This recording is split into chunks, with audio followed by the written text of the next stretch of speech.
Olá, eu sou a Carolina Braga, sou psicóloga e estou aqui com a Vanessa, que é psicóloga e sexóloga, falando pra gente um pouquinho como lidar com o desenvolvimento da sexualidade nos adolescentes.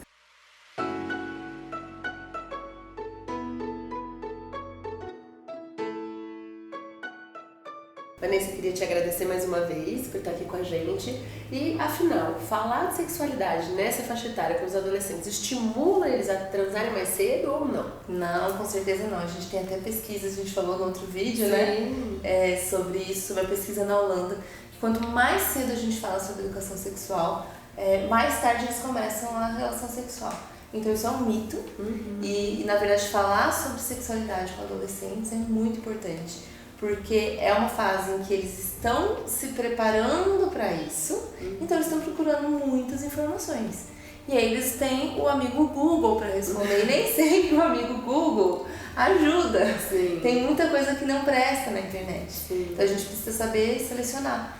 Então se a gente já dá uma educação, seja na escola, seja na família, de qualidade para esse adolescente, o que acontece é que ele vai precisar menos do amigo Google e vai correr menos riscos, né, de ter uma informação errada. Sim, então a Vanessa falou da pesquisa no outro vídeo para lidar com a sexualidade em diferentes faixas etárias, é só procurar aqui no canal para assistir e ter uma base já do que a gente conversou. E aí, o que é interessante? A gente já falou como lidar desde lá de trás até hoje. E agora em que de fato eles estão iniciando a questão da sexualidade mesmo, né? Começam a namorar ou não, mas enfim, realmente eles começam a ter uma possibilidade de ter a primeira relação sexual.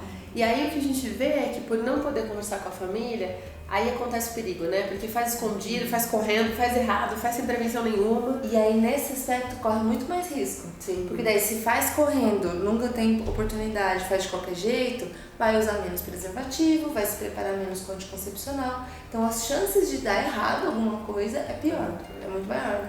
E eu tenho ficado assustada, Vanessa, assim, como é que o sexo está relacionado aos relacionamentos mesmo, e como os jovens estão construindo o que é um relacionamento amoroso hoje. Como é que a gente pode ajudá-los a estar em relações mais saudáveis, né, lidando com tudo isso aí da sexualidade? Sim.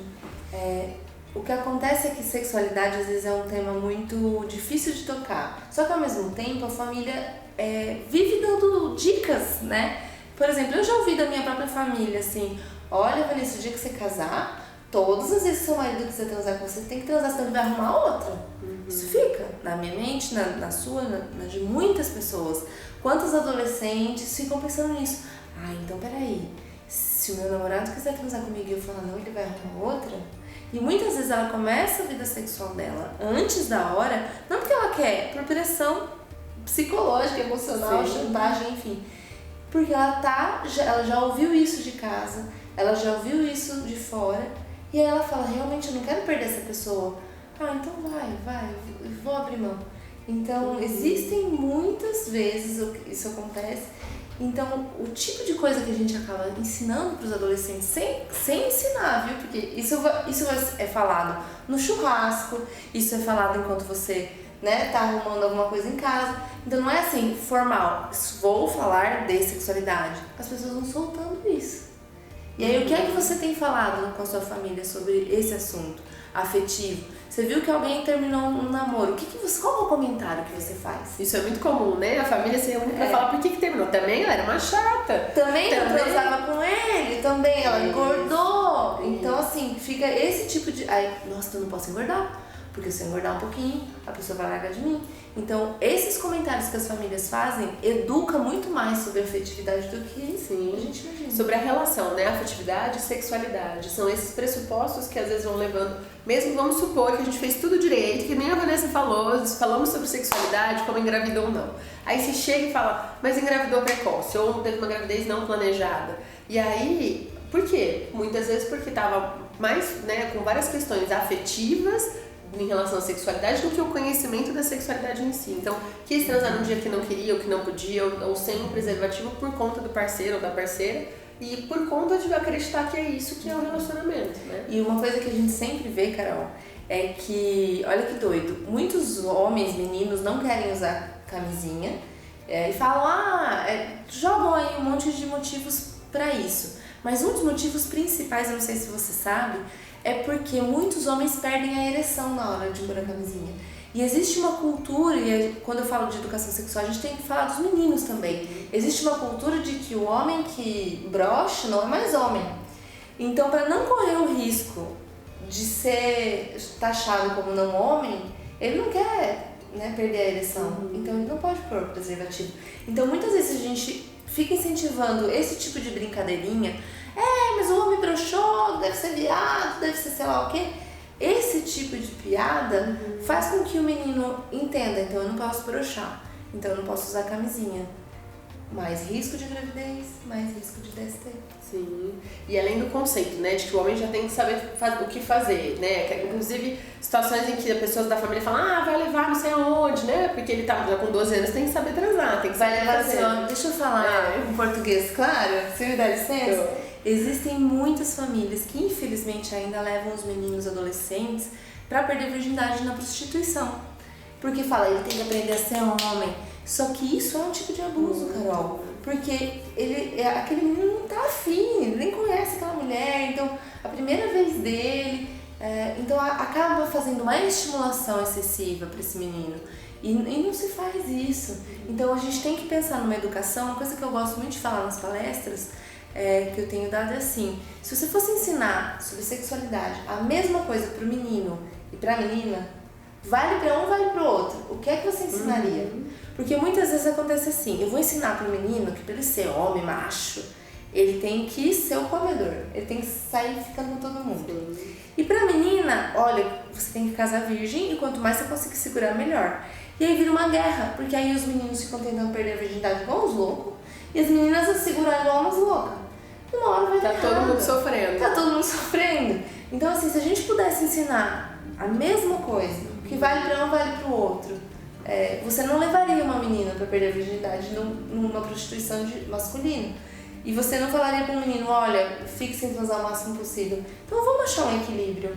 Vamos falar assim, peraí, vamos lidar com a sexualidade de uma maneira saudável, respeitando o outro, o momento do outro, tanto para os meninos quanto para as meninas, né? Tanto para os adolescentes quanto para as adolescentes, porque daí a gente acha um lugar mais saudável afetivo. Sim, porque o que a gente vê são muitos adolescentes fazendo ações abusivas com as meninas, porque eles são estimulados onde já se viu, eles não transaram até agora, eles não tiveram nenhuma experiência sexual. Quem está recebendo um abuso da sociedade? Tipo, como assim? Você tem 18 anos e ainda é virgem? Que absurdo! Isso não é homem, isso é isso. Então isso é uma invasão. Sim. E aí ele acaba levando essa invasão para outros lugares.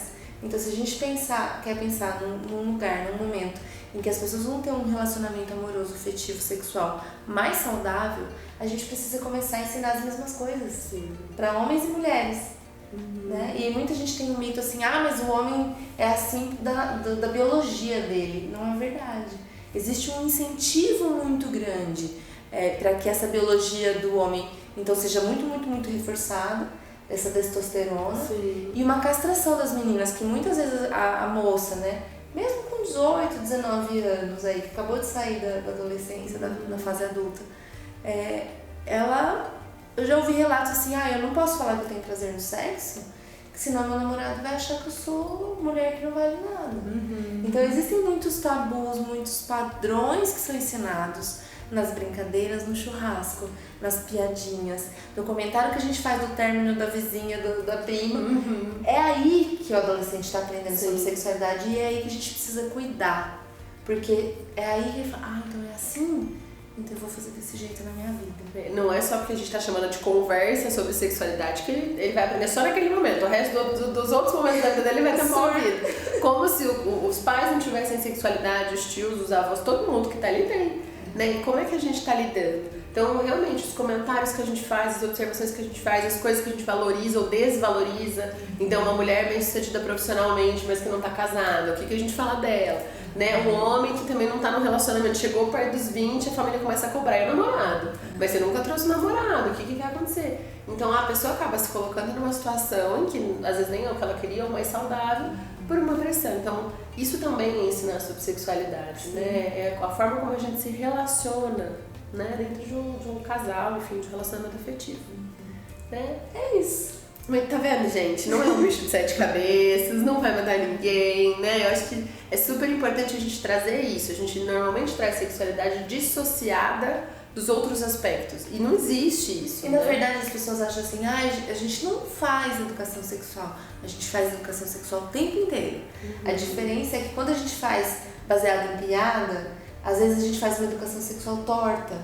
E se a gente então, né, corrige essas piadas. Não, fulano terminou com a ciclana, não é porque ela engordou, não é porque ela não transou com ele. Ele é virgem com 20 e poucos anos, tá tudo certo, ele não teve vontade ainda, ou não teve oportunidade, tá tudo bem. Sim. Então é tirar essa pressão sexual que tem nos adolescentes.